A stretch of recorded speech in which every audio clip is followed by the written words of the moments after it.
Welcome to the Adorama Live Theater. This is WCBS's Conversations. I'm Peter Haskell with Westchester County Executive Rob Astorino. Rob, thanks for coming in. Thanks, Peter. Let's start with the news and what's happening in the news. Nothing's happening. It's very quiet. What are your impressions of the Trump administration in the early days? Well, that's a biggie. They are doing what they said they were going to do, so it shouldn't be a complete surprise to people. You know, he's rolling out executive orders, and he talked about that in the campaign. Obviously, a judicial pick for the Supreme Court is not a surprise. There was a vacancy, and he said he was going to do that early. And so I think what we're seeing is a reaction to what he's doing. It's not a surprise, but it is a reaction on both sides. You know, Republicans or those who voted for Trump around the country are thankful he's doing what he said he was doing, and those on the other side that either voted for Hillary Clinton or opposed Donald Trump are, you know, reacting negatively. But I don't think it's, what I don't like is it is getting very, very, very loud and sometimes violent. We saw what happened at Berkeley's campus just for a speaker. And so that is where it gets dangerous, and that's where it gets beyond controversial. So people want to protest? No problem with that. Okay, so... No problem with that. But what I do have a problem is when these so-called protesters exercising their First Amendment rights to assembly or speech are then counterintuitively denying the rights of others for their own First Amendment rights of speech and assembly. And that is where I draw the line. You know, I'll defend anybody to say whatever they want, whether I agree with it or not, whether I think it's stupid or outrageous. That's your choice to do that. But you also need to defend my right to speak and others. And the First Amendment is there to do just that, to protect those people and the minority rights of a viewpoint. And so that's not happening these days, and that's a dangerous path that we're on right now. You know, one of the things that's gotten a lot of attention is the president talking about crowd sizes and things like That's that. Stupid stuff. Phony votes. And what is his point, and what are your impressions of how this unfolds and the reaction that it draws? You know, I think some of these things are just distractions, and I don't think he should even be concerned about any of those kind of things. I think what he should be doing is the agenda that is going to benefit people, meaning the economy, you know, the regulations that have really just killed businesses over the last 8 years.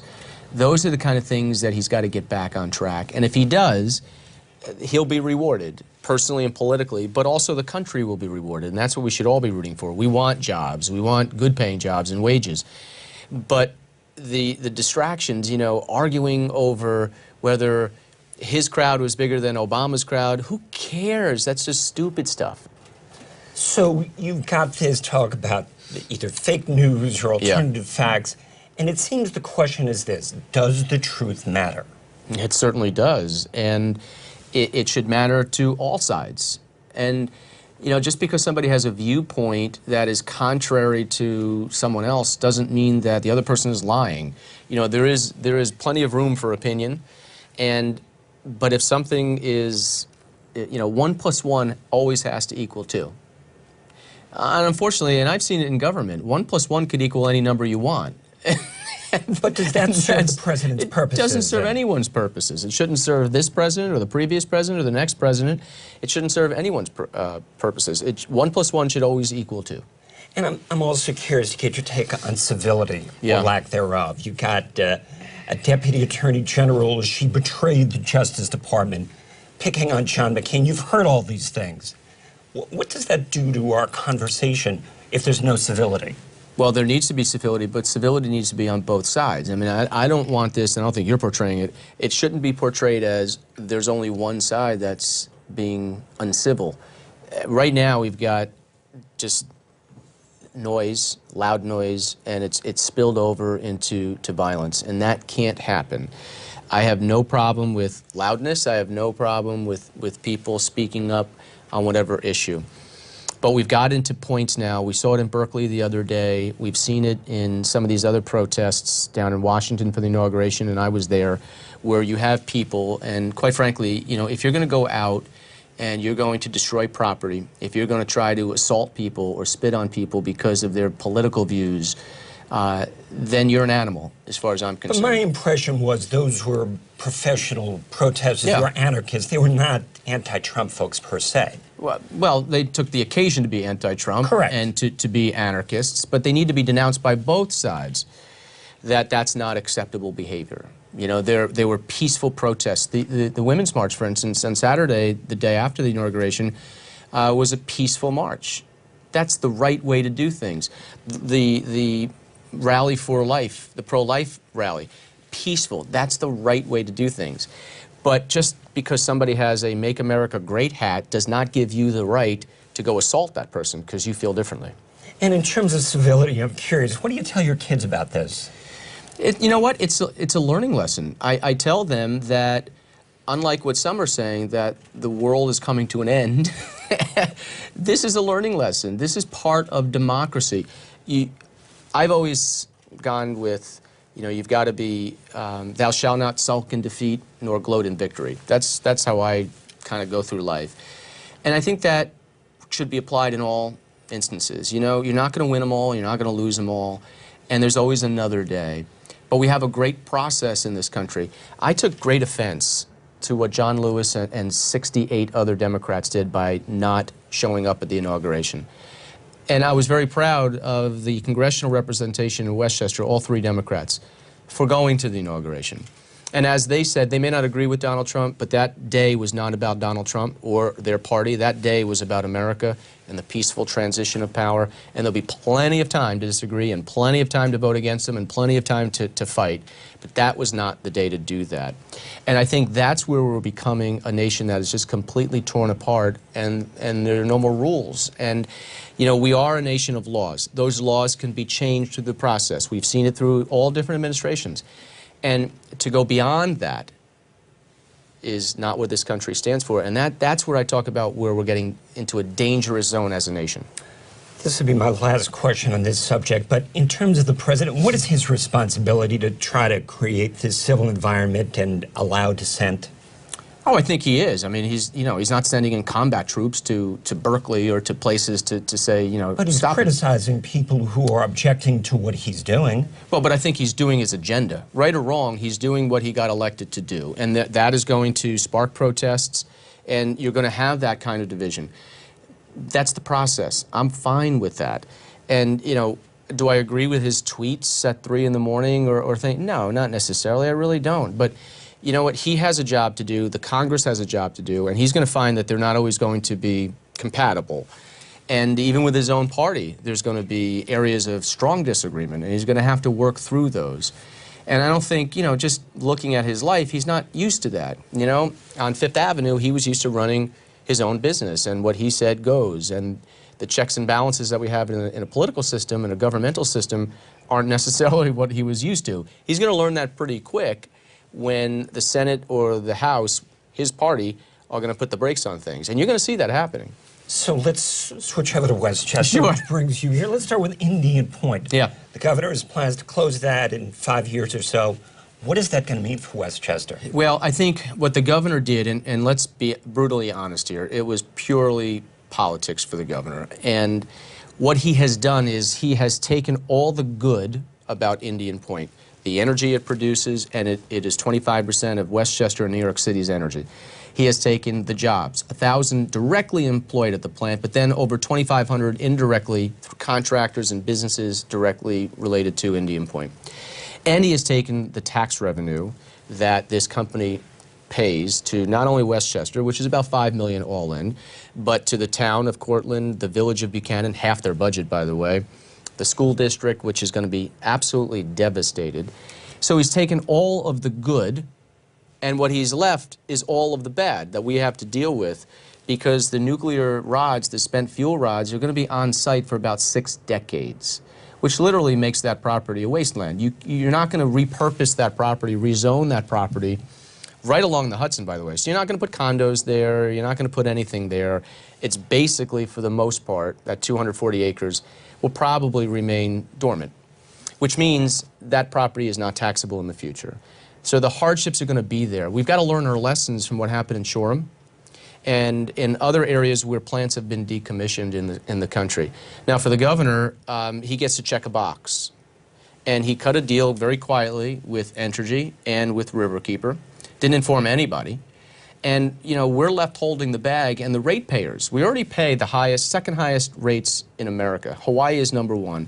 This will absolutely allow us to leapfrog Hawaii and become numero uno, and that is not a good thing because, you know, if you're already struggling in the middle class to try to pay college tuition bills or to once in a while go on vacation or, you know, pay for sports equipment for your kids or whatever, you know, an extra $5 or $10 a month on your bill, to some may not seem like a lot, but it is when you add everything else. So I think there's a big issue right now, and quite frankly, he kept saying that, and trust me, because we deal with it all the time, a speck of oil falls off the boiler at Indian Point, or a lug nut falls off a piece of equipment, and they're out there protesting that it is unsafe. When the Nuclear Regulatory Commission has consistently said, with the most inspections of any nuclear power plant in the United States, that it is their green rating, their highest safety. So is it old? Yes. Has it been brought up to date through the years? Yes. The argument that, you know, we shouldn't have a nuclear power plant because it is in a metropolitan area, well, we already do. One is 40 miles from Washington, D.C.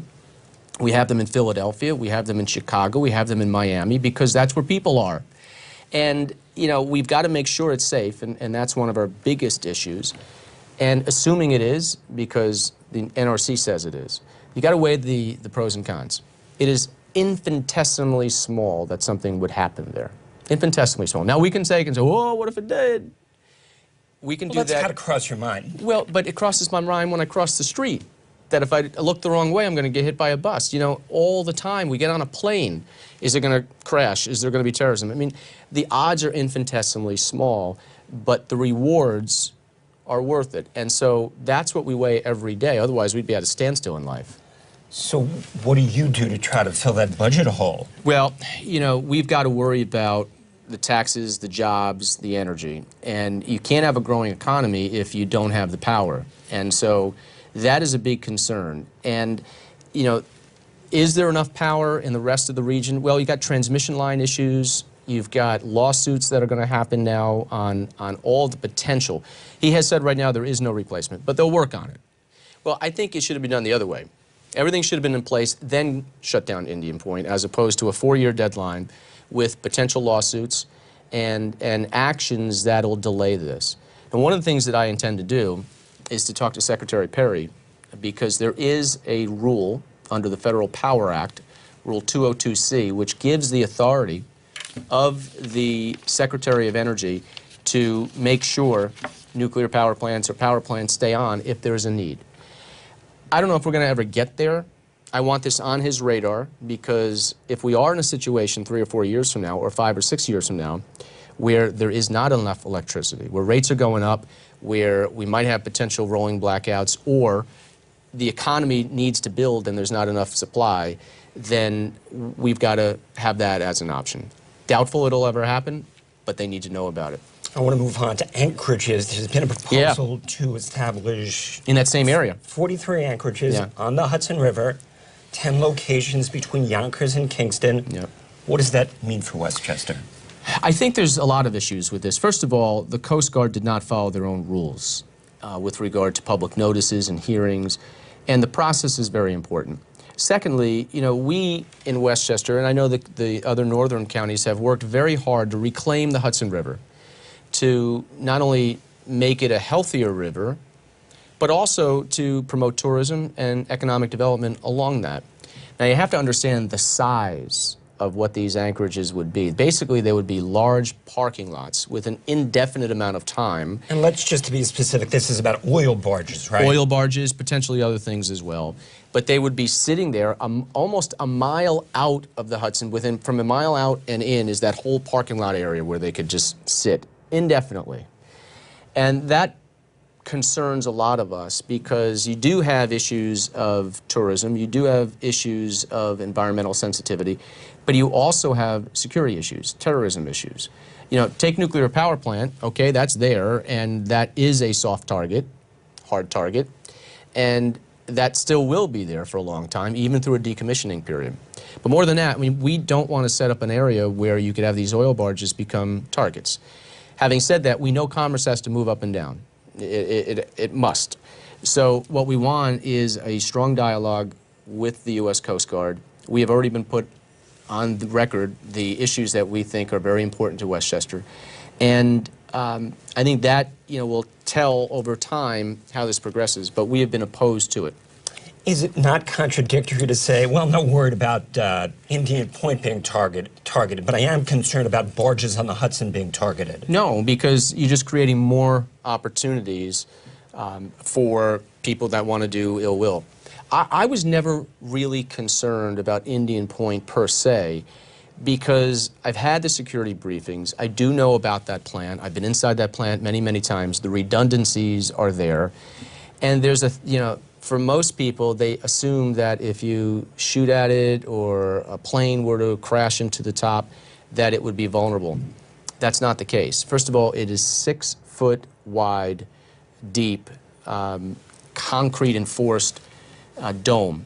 Even if you crack that, that's not where the vulnerabilities are. I'm not going to say where they are, but that's not where they are. And so they're very, very hard to get to. So this notion that, it could easily do harm is probably not right. In terms of the plan for the anchorages, how do you fight this, and can you fight this, and how do you go about it? Well, you can fight it in many ways. First of all, there are legal actions, because if they didn't follow their own rules and procedures, then that is an issue. Clearly, through the political process, the governmental process, and now that you have a new administration, you're also going to have new leadership at the Coast Guard, and we could appeal to them. And so, do you have a suggestion for residents who say, wait a second, this is not right, what can I do? I think, stay informed, let the Coast Guard know how you feel about this issue, be on record, and we certainly have been, from day one on this, out in front, because it does affect Yonkers, it does affect northern Westchester, it really affects the entire coastline of the Hudson River in Westchester, but then, as you mentioned too, it goes north as well. Moving on to gun shows. You recently had a gun show at the Westchester County Center. The legislature didn't like the idea. You did. Why does Westchester need a gun show? Why doesn't it? Let me turn that around for a second. We had a gun show at the county center for many, many years. And there are people who dislike the idea of guns. And believe me, I've gotten some kinds of emails and letters that bordered from angry and irrational to really opinionated and respectful. And on the other side, too, that how dare there not be a gun show. Now, I just want to talk for a second about what it is and what it isn't, because there's a big misconception of what a gun show permits and what it doesn't permit. You cannot walk off the street, go into the county center or wherever there's a gun show, just like in a gun store, and say, I'm going to buy that gun. Now, you can say, that's the gun I'd like to purchase, and they're going to say, okay, you will go through an instant background check on site through ATF and through the FBI. Then you have to show your pistol permit. Then you have to get the model number of the gun you want to purchase, and then go amend your county to the county clerk, amend your license, which takes a week or two. Then you can go pick up your gun at the gun store where it was purchased. You cannot walk out with a handgun. Now, can you walk out with a rifle? You can, but you could also go to Dick's Sporting Goods. But in both instances, both places, you have to go through a background check. We adopted a couple years ago when we brought the show back. First thing I was asked was, can we bring this gun show back? I said, well, let me find out. Went to law enforcement, were there ever any issues? The answer was no. Went to the Parks and Rec, ever any issues? They said, no, it's one of the best attended we ever have, and it makes the most money for us. So the previous county executive had stopped it for political reasons. That was his right, just as it is my right to bring it back for the facts that I went through. There were some who said, well, if the legislature voted against it, then you need to abide by that. Wait a minute. We have a checks and balances system. The legislature was split 9-8. And so I looked at the statistics, I looked at the facts. It would also, that complete ban that the Democrats wanted on county property and throughout Westchester, would have absolutely set up First Amendment, Second Amendment, and Commerce Clause issues that we would have lost in federal court. So I had to look at this issue, not emotionally, I had to look at this issue based on facts. And that was my veto. And I'd ask anyone to go to westchestergov.com and read the veto. It's 2 pages, but it's based on facts. Do you know how many guns are used from gun shows, purchased at gun shows and crimes? Almost none. In fact, the FBI has dropped it as the statistics. So I think when people understand what it is and what it isn't, most of the 350 tables at the gun show are for collectibles. Civil War, World War II, Revolutionary War. They sell beef jerky, they sell hot sauces. It's not simply guns. In fact, most people don't even buy a gun at a gun show. They peruse, just like I might go to Macy's and look at something, feel something, try it on. Maybe I'll get a better price on Amazon and have it shipped to the house. That's really what happens at these places. There is a new Tappan Zee Bridge that is going to be opening, 2017 one direction, 2018 the other direction. 2 things. What does that mean for Westchester, and what do you think is going to happen with the tolls? I think it's a good thing. I give the governor a lot of credit for pushing this project through, and it's something that I've supported. In fact, when I first got into office in 2010, it was one of the things I was pushing. So I think the idea that these bridges are being built, that the old Tappan Zee will come down, that's a good thing. It is a real important artery for not just the Hudson Valley, but really the Northeast. The issue now is, how is he going to pay for this? Because he has never said how he's going to pay for it, because quite frankly, the money is not there. And the bigger problem is the comptroller has said, beginning next year, and looking ahead the next 5 years, there's going to be massive multi-billion-dollar deficits that the state has. The loan that they got from the federal government is only about half, and so where are they going to come up with it? The other day, the Thruway Authority said that there will absolutely be increases in the tolls, but they can't say how much. It's not that they can't say, they don't want to say, because that number had to be put in there, what their projections were for the toll increases, for revenue income in their loan to the federal government. So they're holding that back because for political reasons, he doesn't want to announce that till after next year's election. What do you think is going to happen? The math doesn't add up. You can't have a $5 toll to pay off those kind of bonds. And so, the projections that we've heard are probably in the $10 range, maybe higher. And do you think they should have lower rates for Westchester and Rockland residents? I do, and we've seen that in Staten Island and in Queens for various bridges, so they do have those. I do think that that would be important because people who live here are already getting highly taxed. They're already paying for a bridge that they need to get over to go to work. So I do think that that should be an option for residency. What are the top priorities that you're looking at now? In Westchester? Yes. Well, there's a whole bunch of things right now. We've got Playland, which we have a private company taking in and going to remodel Playland and make it terrific. That's something that the county has lost money on for many years. We, as a government, are inefficient to do it the right way, and so we turned it over to a private company, partnering, so those things are progressing. We have a development in Valhalla, Hawthorne area, where Grasslands, where Westchester Medical Center is. That's 60 acres. That's going to be developed. Private company, over $1 billion in development, over $15 million a year in rent and taxes coming to the county. It'll be about 12,000 jobs, and really it'll be a biotech village. Very complementary to the medical center, to New York Medical College, to Blythedale Children's Hospital, to the Ferrari Children's Hospital. Research and development. Regeneron, which is very close, which is now the 5th largest biotechnology company, pharmaceutical company in the world. So that'll be really great. The other thing is we're looking at skating rinks at the Kensico Dam, permanent skating rinks, which would make that a year-round facility. And so in the winter months, you could have, like Bryant Park, a village, temporary village with food and rinks. The big rink in the middle would be regulation-size hockey, and then 2 big circular ones on the side connected by a 30-foot wide lane. So you'd have free skating and lessons, and we could partner with the Rangers and do a lot of great things. So those are some of the big projects, including also privatizing Westchester County Airport, which has been done successfully in Puerto Rico. We would be able to take the money that's captured at the airport, which legally we can't use other than at the airport. This would allow us under this FAA program from President Clinton, and move it and use it for law enforcement, for our parks, for general purposes. And the airport would get the needed service that it really requires these days. We would balance the environmental issues. We put them into the lease, so you can't build a longer runway. You can't build a new terminal. There are a lot of things you can't do. It's going to stay basically the same with upgrades. And that's a good deal. That's $140 million coming to the county in a long-term annuity, if you will. And so these are the kind of things that we can do to bring in new revenue that does not require tax increases. We've gone 7 straight years without a tax increase.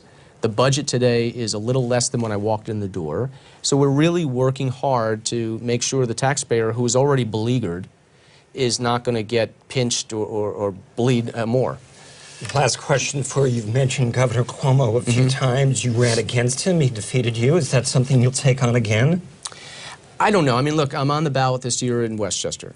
And if the voters give me a 3rd and final term, next year I'll just take a look at the landscape. I don't know. I mean, I think there's a lot of things that the governor can do to help or hurt Westchester. I think in many ways he's been hurting because the property taxes by the schools and the communities are really getting a pinch because of his mandates. He's refusing to cut things that the state should be doing, forcing the county, forcing the municipalities and the schools to pay their bills. And you know, and you look at the ethics and you look at the state and the direction it's going, it's not well. Most people don't think it's going in the right direction. So I have no idea what the landscape will be next year. I'll keep the options open. I think I should. We ran a good race. You know, we got a lot closer than anyone thought. The governor in a 2-to-1 Democratic state, at apparently the height of his popularity 3 years ago, only got 53% of the vote statewide. That's not something I'm sure he's happy about. But who knows? Some suggest he's moved to the left a little bit. Does that make him more vulnerable? Does that make it easier for a Republican? Well, I think what he's doing is clearly he's running for president in 2020 at the expense of New Yorkers. And when he puts his own political agenda above the needs of the people he serves, that's when you have issues that come to the fore that people start thinking about. That's when you have more people leave. New York, unfortunately, leads the nation in outmigration. We now have a smaller population. We have less people today than 10 years ago. And they're leaving. They're going to Florida, they're going to Texas, they're going to the Carolinas because there's more jobs, lower cost of living, less taxes, you know, all the good stuff. We have all the bad stuff here with the high taxes. Now, New York City is doing pretty good because it's very resilient. But you look at the other areas, and especially upstate, it's not doing well at all. It's suffering. And he seemingly doesn't care. And I think he's just kind of running out of ideas at this point. So that's why he's going far left. And these far left ideas cost a lot of money. Some are very well intentioned, but they cost a lot of money. And there's nothing free. The middle class knows that now. There's no such thing as anything free. The free means somebody pays, and oftentimes it's not the, quote, rich, it's the middle class. Westchester County Executive Rob Astorino, thanks for coming Good to see you, in. Peter. Thank you very much. I'm Peter Haskell. Thanks for joining us.